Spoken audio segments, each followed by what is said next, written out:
300 penalty పోగా 1000 రూపాయలు బాగానే మిగిలే. బాగానే ఉంది జొమాటో.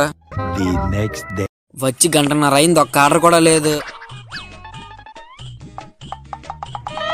పడిందిరా. ఓరీడి అమ్మ, 15 కిలోమీటర్లా. 200 అయింది భయ్యా. బ్రో చేంజ్ లేదు బ్రో. బ్రో నా దగ్గర లేదు బ్రో. మరి ఎలా? వెళ్ళి తెచ్చే బ్రో.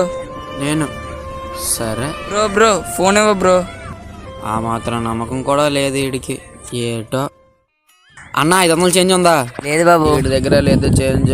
అన్న 500 చేంజ్ ఉందా? లేదమ్మా. అమ్మ ఎన్ని షాపులను తిరగలరా? రే చక్రి, రే 500 చేంజ్ ఉందా? లేదని మాత్రం చెప్పకరే. ఉందిరా.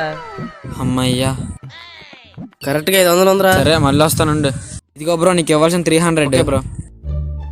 ఓరీడమ్మ, చేంజ్ నా దగ్గర ఉందిరా. అనవసరంగా ఊరంతా తిరిగాను కదరా.